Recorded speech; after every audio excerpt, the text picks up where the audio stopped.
माँ रोज़ मुझे जीजाजी के कमरे में दूध का गिलास देकर भेज दिया करती थी। जब मैं इनकार करती तो बहुत सारे पैसे पकड़ाकर मुझे चुप करवा देती। पैसे लेकर मैं भी बहुत ज़्यादा खुश हो जाया करती थी। इसी वजह से शर्म के मारे दूध का गिलास लेकर मैं जीजाजी के कमरे में चली जाती। लेकिन फिर एक रात माँ ने मुझे पूरे 2 लाख रुपये मेरे हाथ पर थमा दिए और मुझे जीजाजी के कमरे में सोने के लिए कहा। मैं भी लालच में आकर माँ की बातों को मान लिया और चुपचाप कमरे में जाकर चादर ओढ़कर लेट चुकी थी कि तभी थोड़ी देर बाद जीजाजी कमरे में आए और उन्होंने मुझे पकड़कर मेरी चीखें निकाल दी, क्योंकि जीजाजी पूरे जोश के साथ कभी कभी अपनों की ख्वाहिशों के लिए हमें अपने सपनों की कुर्बानी भी देनी पड़ती है। हमारी किस्मत हमें एक ऐसे मोड़ पर ले जाती है जहाँ पर हम बिल्कुल भी चलना नहीं चाहते, लेकिन वही हमारी ज़िंदगी में लिखा होता है, वही हमारी किस्मत में भी लिखा होता है। कभी कभी तो मेरा दिल करता है कि मैं इन रिश्तों नातों को छोड़कर हमेशा हमेशा के लिए कहीं दूर ही चली जाऊं, लेकिन जो लोग अपने रिश्तों से ज़्यादा मोहब्बत कर बैठते हैं उन्हें ज़्यादा अहमियत देते हैं, सज़ा भी उन्हें ही ज़्यादा मिलती है। दोस्तों, मेरा नाम मानसी है और मैं बिहार के एक छोटे से गांव से संबंध रखती हूँ। हमारे गांव में लड़कियों की शादी वक्त से पहले ही करवा दी जाती है। उनकी ख्वाहिशों को हमेशा हमेशा के लिए ख़त्म कर दिया जाता है। लड़की अपने सपनों को कभी भी पूरा नहीं कर सकती। मैं घर की सबसे छोटी बेटी थी। मेरे माँ बाप मेरे लिए जो चाहते मैं उनकी हर बात को मानती थी, लेकिन जो मेरी बड़ी दीदी थी, बड़े होने के नाते उसकी ख्वाहिशें भी बहुत ही ज़्यादा बड़ी थी। वह बचपन से ही मुंबई जैसे बड़े शहर में जाकर मॉडलिंग करना चाहती थी और इस बारे में हम सबको अच्छे तरीके से पता था, लेकिन हमारे छोटे से गांव में यह सब की इजाज़त बिल्कुल भी नहीं दी जाती। इसी वजह से माँ बाप ने बचपन से ही उसे बहुत ही ज़्यादा समझाने की कोशिश भी की थी, लेकिन जैसे जैसे हम लोग बड़े होते गए तो दीदी के मन में अपनी ख्वाहिशों को लेकर जज्बात और भी ज़्यादा बढ़ने लगे थे। वो अपनी ख्वाहिशों को पूरा करना चाहती थी, वो मॉडलिंग बनना चाहती थी, लेकिन इसका हमें बिल्कुल भी कोई अंदाज़ा नहीं था। हम लोग एक मिडिल क्लास फैमिली से बिलोंग करते थे। मेरे पापा एक छोटी सी नौकरी करते थे जिससे हमारी ज़िंदगियों का गुजारा होता था। जैसे जैसे वक्त बीतता गया महंगाई भी और बढ़ती जा रही थी और इस महंगाई के समय में हमारा गुजारा कर पाना बड़ा ही मुश्किल होता जा रहा था। लेकिन फिर भी पापा ने हिम्मत नहीं हारी। उन्होंने हमारी ख्वाहिशों और ज़रूरतों को पूरा करने के लिए जी जान की कोशिश लगा दी। लेकिन धीरे धीरे मेरे पिताजी की तबीयत भी ख़राब होने लगी। वह ज़्यादा चिंता करने लगे। बड़े हो जाने से हमारी जिम्मेदारियां भी बढ़ने लगी थी। हमारी अब शादी की भी उम्र हो चुकी थी, खास करके दीदी की। दीदी का नाम प्रियंका था। मैं अपने घर में सबसे बेइंतहा मोहब्बत करती थी और सबसे छोटी भी थी। मेरी उम्र उस वक्त 15 साल थी। तभी हमें यह खबर पता चली कि काम से लौटते हुए मेरे पिताजी बेहोश हो चुके थे और उन्हें तुरंत अस्पताल पहुंचाया गया। जब हम लोग अस्पताल पहुंचे तो पिताजी को देखकर मुझे काफ़ी ज़्यादा दुख भी हो रहा था। जब डॉक्टरों से पता चला तो उन्होंने कहा कि थकान की वजह से इन्हें चक्कर आ चुके हैं, आपको इनका अच्छे से देखभाल करना पड़ेगा। इन्हें भी आराम की सख्त ज़रूरत है क्योंकि इनके शरीर में खाने पीने की बहुत ही ज़्यादा कमी हो चुकी है। इन सब बातों को सुनकर मैं बहुत ही ज़्यादा दुखी हो चुकी थी। पिताजी के कुछ पैसे जमा किए हुए थे, वही निकाल कर माँ ने अस्पताल की फ़ीस भरी थी। उसके 2 दिन बाद हम पिताजी को अस्पताल से वापस घर ले आए थे। पिताजी की हालत देखकर दीदी भी बड़ी परेशान हो चुकी थी। घर में दीदी और मेरा नेचर बिल्कुल ही अलग सा था। घर आने के बाद पिताजी ने दीदी से बात की थी। उन्होंने उनकी शुरू में दीदी ने शादी से इनकार भी किया, लेकिन तभी पिताजी ने अपनी कसम दे दी। उन्होंने कहा कि उनके एक दोस्त का बेटा है जो बहुत ही अच्छा लड़का है और अच्छा खासा कमा भी लेता है और मैं तुम्हारी शादी उस लड़के से करवाना चाहता हूँ। यह बात सुनते ही दीदी गुस्से में आ गई थी। वह कहने लगी कि वह अभी शादी वगैरह बिल्कुल भी नहीं करना चाहती क्योंकि अभी उसे मॉडलिंग करनी है। यह बात सुनते ही माँ गुस्से से दौड़ती हुई कमरे में आई और कहने लगी कि तू करना क्या चाहती है, तेरे पिताजी की इतनी तबीयत खराब है। बेटा, हम छोटे लोग हैं, हमें इतने बड़े बड़े सपने देखने की बिल्कुल भी इजाज़त नहीं होती। आज तेरे पिताजी तेरे लिए जो फैसला कर रहे हैं वो तेरी बेहतरीन के लिए कर रहे हैं। पिताजी ने भी दीदी को प्यार से समझाने की पूरी कोशिश की थी। दीदी को भी पिताजी की चिंता थी, इसी वजह से मजबूरी में आकर उन्होंने पिताजी की बात को मान लिया था और फिर कुछ दिन के अंदर उस लड़के से दीदी की शादी हो चुकी थी। दीदी शादी के दौरान बिल्कुल भी नहीं खुश थी, लेकिन मैं इस शादी से बड़ी ही खुश थी। मैं शादी में खूब जमकर डांस किया था। मैं बड़ी चुस्त ही और फुर्तीली लड़की थी। फिर बड़ी ही सादगी के साथ दीदी और उस लड़के की शादी हो चुकी थी। दीदी विदा होकर अपने ससुराल चली गई। दीदी का ससुराल हमारे घर से 1 घंटे की दूरी पर था। मैं भी कभी कभार उनसे मिलने के लिए उनके ससुराल जाया करती थी। सच में मेरे जीजाजी जो थे वो दिल के बड़े ही अच्छे और नेक दिल इंसान थे।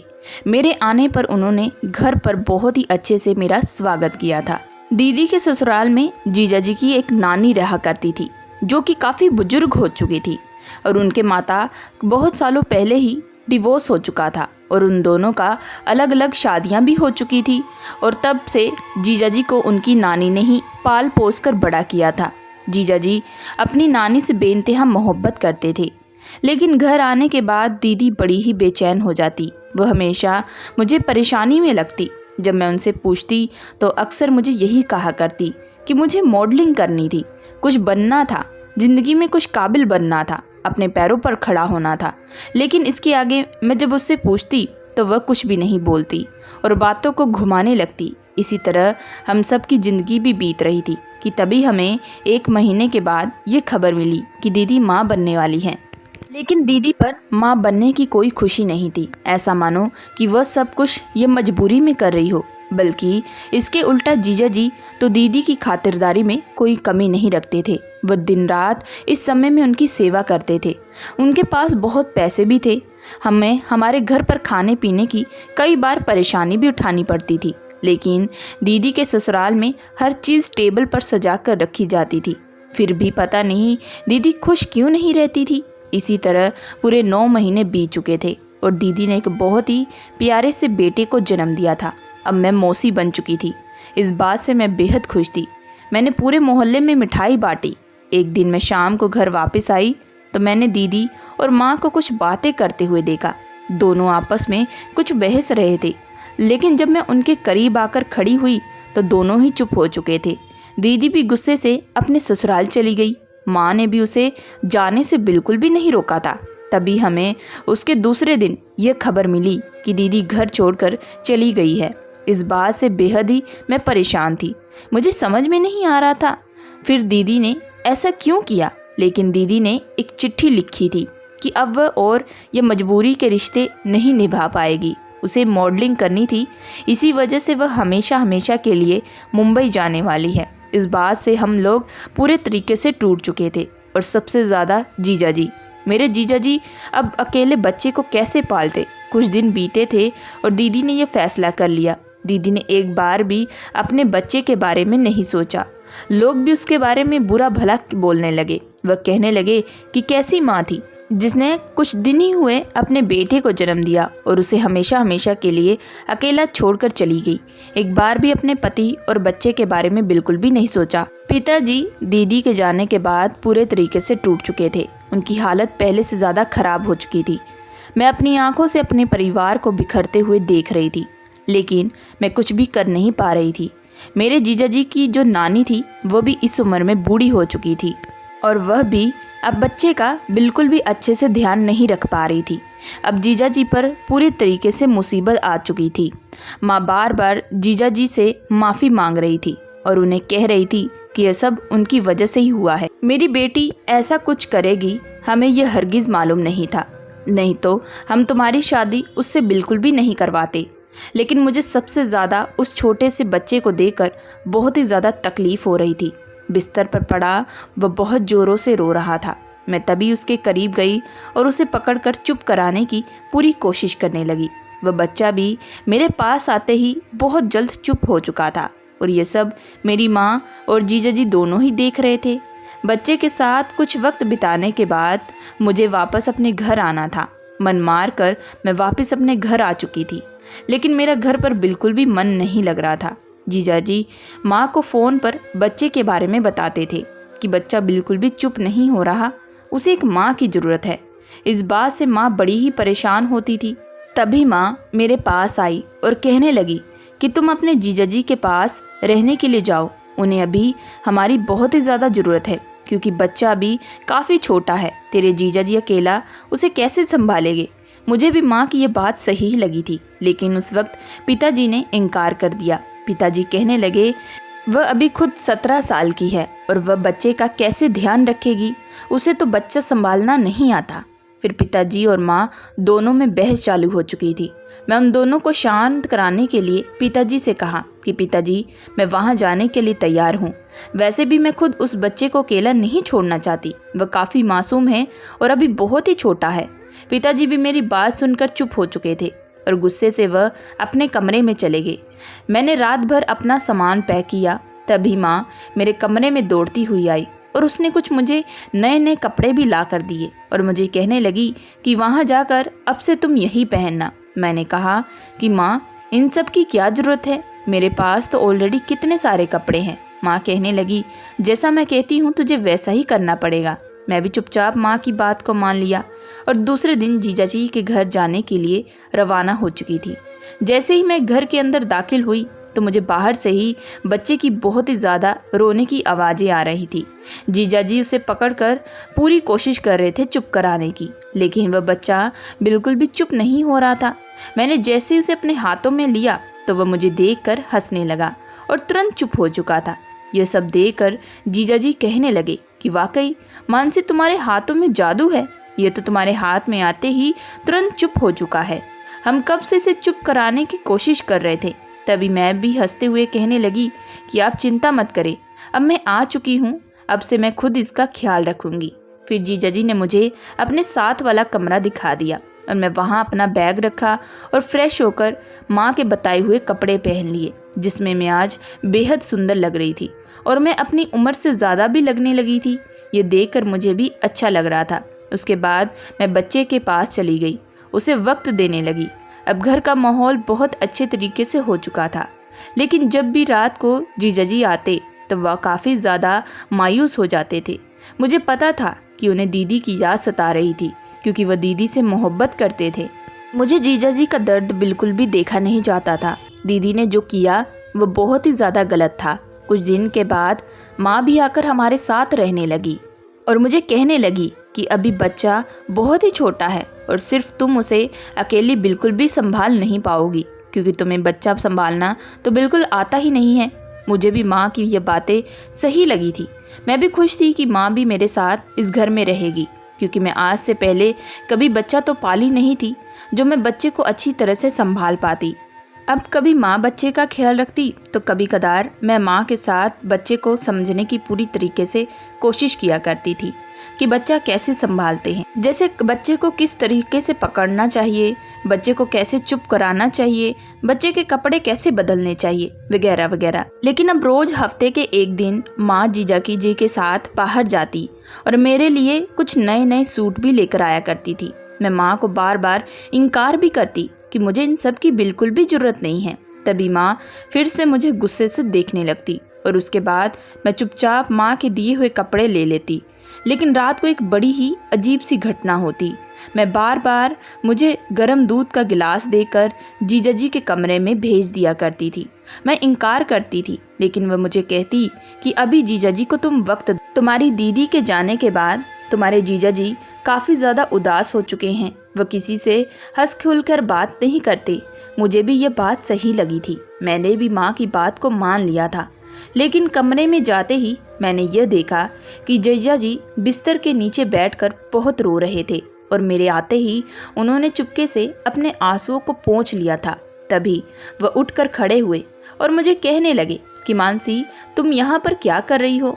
मैंने कहा कि मैं आपके लिए गरम गरम दूध लेकर आई हूँ, जो कि आपकी सेहत के लिए काफ़ी अच्छा रहेगा। आप दिन ब दिन कमज़ोर होते जा रहे हैं। ये सुनते ही उन्होंने तुरंत दूध का गिलास मेरे हाथ से लिया। फिर हम दोनों आपस में बातें करने लगे।